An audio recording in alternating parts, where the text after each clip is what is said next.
Number 11. Thank you for sharing your story.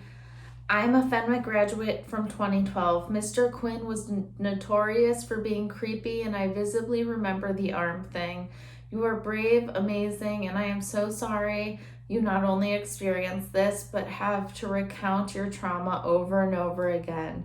I will be writing a letter of you in support of Fenwick tomorrow, sending you so much love and light. Number 12.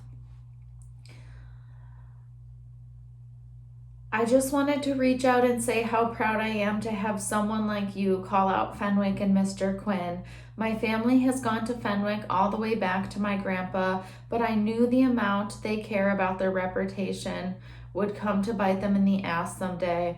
I'm so sorry for what you went through and thankful for you telling your story. I had a similar experience at Fenwick, but with another student, and I feel like there is no sex education or any information given. So a lot of times there's a misunderstanding of what consent should be. Number 13. I had Mr. Quinn in class and he was weird. Everyone would always say just that, but one time I intervened when he was groaning and touching a kid's hair behind me, saying, "Maybe he doesn't want to be touched, Mr. Quinn." And he got real quiet, didn't know what to say. But after that, I don't remember how the rest of the class went, but I do remember him standing too close several times. 14. Very well spoken. As an alum from 2021, your experience is something validated and real with many girls in my grade, as well as grades above and below me. The arm thing is still very much a thing, and it crosses boundaries in every way possible. I was also asked countless times about my dating life, and the boundaries it crossed are so real. The racism, N-word being used without a second thought, encouraging the Nazi salute, and making a mockery of Asian names or Hiroshima towards Asian students in my class was downright disgusting. When it was brought to the school's attention from a lengthy email on my end, nothing was done, and I didn't even get a response back. This has been going on for years and years and years. Thanks for speaking out and giving other alumni and current students the ability to dictate their own stories. Support from the class of 2021. 15. Fenwick has done way too many shady things behind the scenes and boldly before our eyes as well. I have had a similar experience with a recently fired priest there and can attest to the half-care job that's done in order to protect certain staff. It's hard to be proud to be an alum sometimes, and I pray you find your voice. As it's written in the Bible, for nothing is hidden that will not be made manifest, nor is anything secret that will not be known and come to light. Luke 8:17. Number 16. Mr. Quinn knew my mom and her family growing up. He used to come up to me in the library throughout my 4 years there, massage my shoulders, and whisper, "Hey there, Haffa," insert mom's maiden name. His face would literally be touching mine. I felt uncomfortable at the time, but thought his behavior was normal because he was doing it very publicly and in front of other adults, and nobody seemed to have an issue with it. Whenever I saw him come into the library, I would tense up in anticipation of his hands on my shoulders. 17. Some parents came forward about his actions when I was in school there around 97 and 98, and they were essentially shunned by the school, who was protecting him for some reason. It's truly sickening that people like him are able to get away with their abuse for so long and keep working with children who will deal with the trauma for years to come. I experienced sexual assault in college and did not come forward for 19 years. And even then, people did not believe me. I applaud you for coming forward to share your story and empower others to do the same. Sending you lots of love and strength.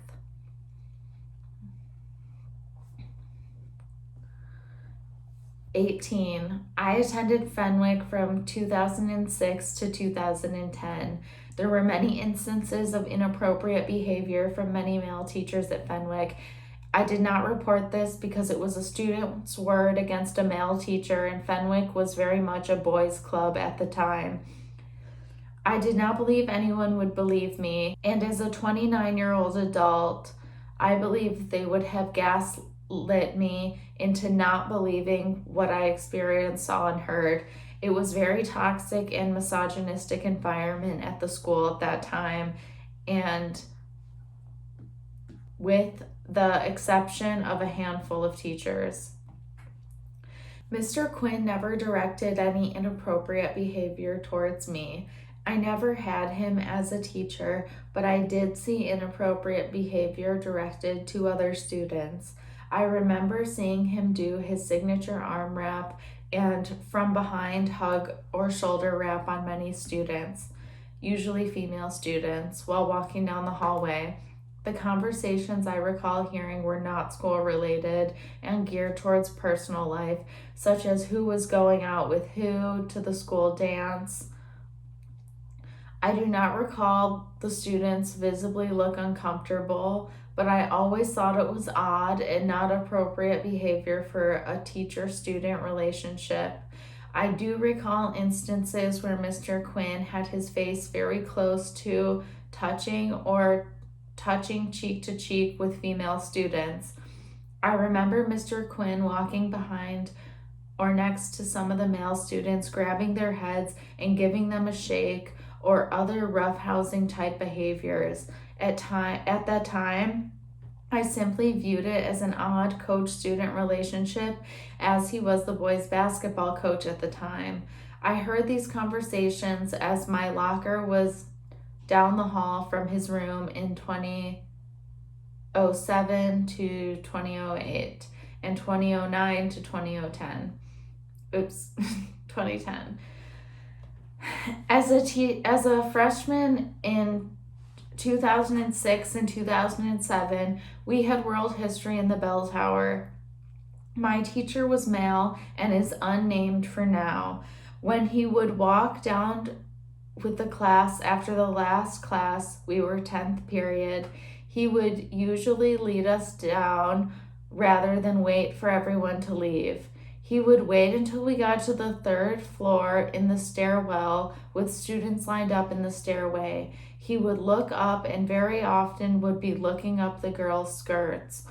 I remember being warned by some upperclassmen girls to wear shorts under our skirts or tights so that he and other boys could not see our underwear.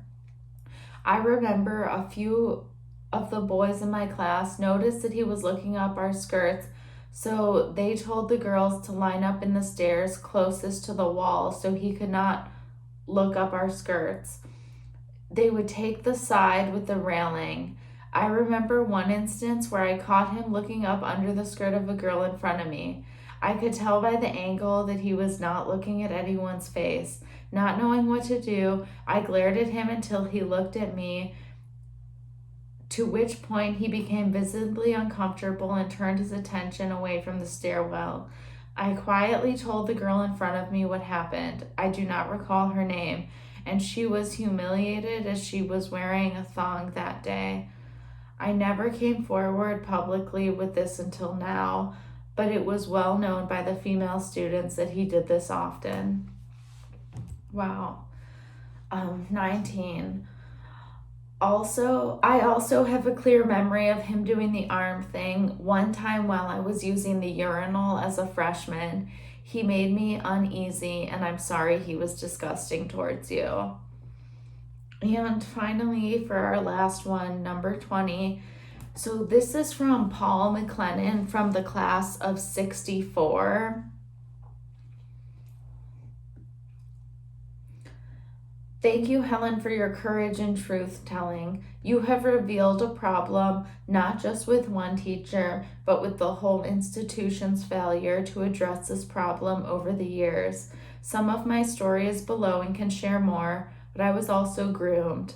Please take care, and thank you so much. The more survivors speak out, the greater the change we will see. And so Paul McLennan sent me this link from the Wednesday Journal. That's an article about him, and it's called Victims of Former Fenwick Priests Tell Their Story.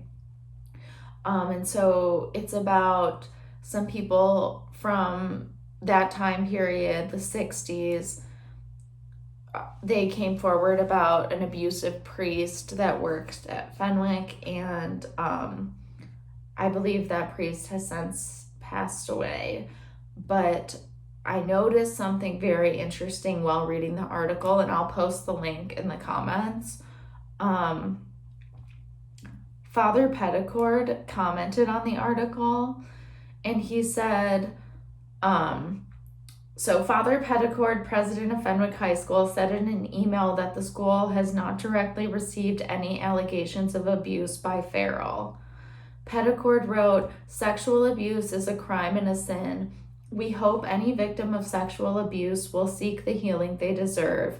Any allegation of abuse against a Dominican priest or brother should be directed towards the U.S. Central Province of the Dominican headquarters in Chicago." No, it shouldn't. It should be reported to the police. Period.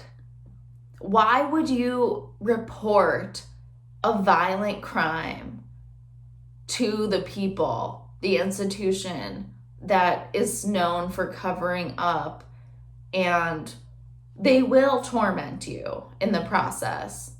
Do not do that. Do not report abuse to Fenwick. Do not report abuse to anyone except for the police. Period. Okay, and then I've been talking with Paul McLennan all morning, and he has sent me some really inspirational articles and resources from the Me Too movement. And I want to end by reading a quote that was in one of the articles that he sent me.